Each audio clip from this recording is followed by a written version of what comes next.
En ce moment, tenant au-dessus d'Albertine et de moi la lampe allumée qui ne laissait dans l'ombre aucune des dépressions encore visibles que le corps de la jeune fille avait creusées dans le couvre-pied, Françoise avait l'air de la justice éclairant le crime. La figure d'Albertine ne perdait pas cet éclairage.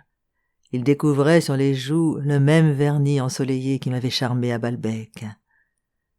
Ce visage d'Albertine, dont l'ensemble avait quelquefois dehors une espèce de pâleur blême, montrait au contraire, au fur et à mesure que la lampe les éclairait, des surfaces si brillamment, si uniformément colorées, si résistantes et si lisses, qu'on aurait pu les comparer aux carnations soutenues de certaines fleurs. Surpris pourtant par l'entrée inattendue de Françoise, je m'écriai « Comment ? Déjà la lampe ?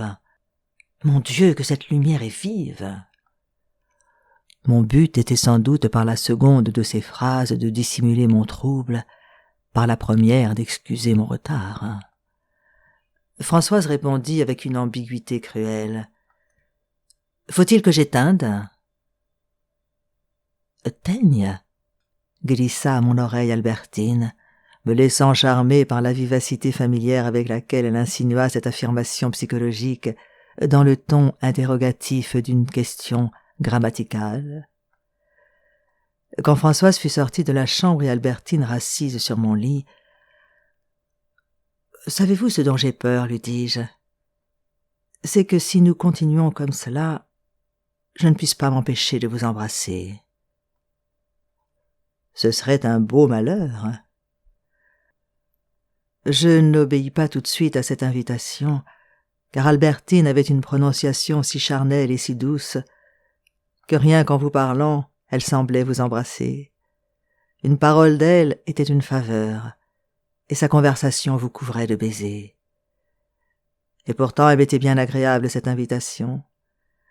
Elle me l'eût été même d'une autre jolie fille de même âge, mais qu'Albertine me fût maintenant si facile. Cela me causait plus que du plaisir, une confrontation d'images empreintes de beauté. Je me rappelais Albertine d'abord devant la plage, presque peinte sur le fond de la mer, n'ayant pas pour moi une existence plus réelle que ces visions de théâtre où on ne sait pas si on a affaire à l'actrice qui est censée apparaître, à une figurante qui la double à ce moment-là ou à une simple projection. Puis la femme vraie s'était détachée du faisceau lumineux. Elle était venue à moi, mais simplement pour que je puisse m'apercevoir qu'elle n'avait nullement dans le monde réel cette facilité amoureuse qu'on lui supposait empreinte dans le tableau magique.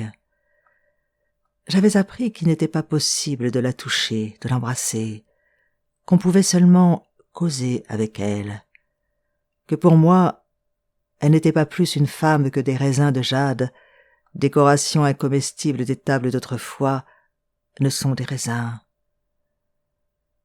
Et voici que dans un troisième plan, elle m'apparaissait, réelle comme dans la seconde connaissance que j'avais eue d'elle, mais facile comme dans la première. Facile et d'autant plus délicieusement que j'avais cru si longtemps qu'elle ne l'était pas. Mon surplus de science sur la vie moins unie, moins simple que je ne l'avais cru d'abord, aboutissait provisoirement à l'agnosticisme. Que peut-on affirmer puisque ce qu'on avait cru probable d'abord s'est montré faux ensuite et se trouve en troisième lieu être vrai? Hélas, je n'étais pas au bout de mes découvertes avec Albertine. En tout cas, même s'il n'y avait pas eu l'attrait romanesque de cet enseignement d'une plus grande richesse de plans découverts l'un après l'autre par la vie, savoir qu'embrasser les joues d'Albertine était une chose possible, c'était un plaisir peut-être plus grand encore que celui de les embrasser. Quelle différence entre posséder une femme sur laquelle notre corps seul s'applique parce qu'elle n'est qu'un morceau de chair, ou posséder la jeune fille qu'on apercevait sur la plage avec ses amis certains jours, sans même savoir pourquoi ces jours-là plutôt que tels autres, ce qui faisait qu'on tremblait de ne pas la revoir. La vie vous avait complaisamment révélé tout au long le roman de cette petite fille. Vous avez prêté pour la voir un instrument d'optique puis un autre, et ajouté au désir charnel un accompagnement de ces désirs plus spirituels et moins assouvissables qui ne sortent pas de leur torpeur, et le laissent aller seul quand il ne prétend qu'à la saisie d'un morceau de chair, mais qui, pour la possession de toute une région de souvenirs d'où il se sentait nostalgiquement exilé, s'élèvent en tempête à côté de lui, le grossissent, ne peuvent le suivre jusqu'à l'accomplissement, jusqu'à l'assimilation d'une réalité immatérielle, mais attendent ce désir à mi-chemin, et au moment du souvenir, du retour, lui font à nouveau escorte. Baiser, au lieu des joues de la première venue, si fraîches soient-elles, mais anonymes, sans secret, sans prestige, celles auxquelles j'avais si longtemps rêvé, serait connaître le goût, la saveur d'une couleur bien souvent regardée.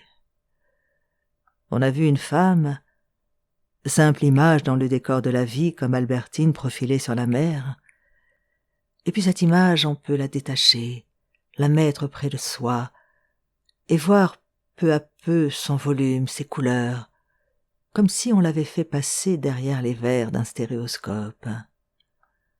C'est pour cela que les femmes un peu difficiles qu'on ne possède pas tout de suite, dont on ne sait même pas tout de suite qu'on pourra jamais les posséder, sont les seules intéressantes. Car les connaître, les approcher, les conquérir, c'est faire varier de forme, de grandeur, de relief l'image humaine. C'est une leçon de relativisme dans l'appréciation, belle à réapercevoir quand elle a repris sa minceur de silhouette dans le décor de la vie. Les femmes qu'on connaît d'abord chez l'entremetteuse n'intéressent pas parce qu'elles restent invariables. D'autre part, Albertine tenait liées autour d'elle toutes les impressions d'une série maritime qui m'était particulièrement chère. Il me semblait que j'aurais pu, sur les 2 joues de la jeune fille, embrasser toute la plage de Balbec. Si vraiment vous permettez que je vous embrasse, j'aimerais mieux remettre cela plus tard et bien choisir mon moment. Seulement, il ne faudrait pas que vous oubliez alors que vous m'avez permis. Il me faut un bon pour un baiser. Faut-il que je le signe?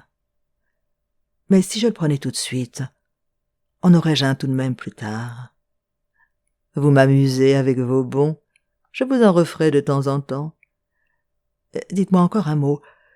Vous savez, à Balbec, quand je ne vous connaissais pas encore, vous aviez souvent un regard dur, rusé.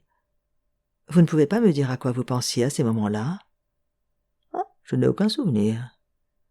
Tenez, pour vous aider, un jour, votre amie Gisèle a sauté à pieds joints par-dessus la chaise où était assis un vieux monsieur. Tâchez de vous rappeler ce que vous avez pensé à ce moment-là. Gisèle était celle que nous fréquentions le moins. Elle était de la bande, si vous voulez, mais pas tout à fait. J'ai dû penser qu'elle était bien mal élevée et commune. Ah, c'est tout. J'aurais bien voulu, avant de l'embrasser, pouvoir la remplir à nouveau du mystère qu'elle avait pour moi sur la plage avant que je la connusse, retrouver en elle le pays où elle avait vécu auparavant. À sa place, du moins, si je ne le connaissais pas, je pouvais insinuer tous les souvenirs de notre vie à Balbec, le bruit du flot déferlant sous ma fenêtre, les cris des enfants. Mais en laissant mon regard glisser sur le beau globe rose de ses joues, dont les surfaces doucement incurvées venaient mourir au pied des premiers plissements de ses beaux cheveux noirs qui couraient en chaînes mouvementées, soulevaient leurs contreforts escarpés et modelaient les ondulations de leur vallée, je dus me dire « Enfin je vais savoir le goût de la rose inconnue que sont les joues d'Albertine. » Et puisque les cercles que nous pouvons faire traverser aux choses et aux êtres pendant le cours de notre existence ne sont pas bien nombreux, peut-être pourrais-je considérer la mienne comme en quelque manière accomplie, quand ayant fait sortir de son cadre lointain le visage fleuri que j'avais choisi entre tous, je l'aurais amené dans ce plan nouveau, où j'aurais enfin de lui la connaissance par les lèvres. Je me disais cela parce que je croyais qu'il ait une connaissance par les lèvres.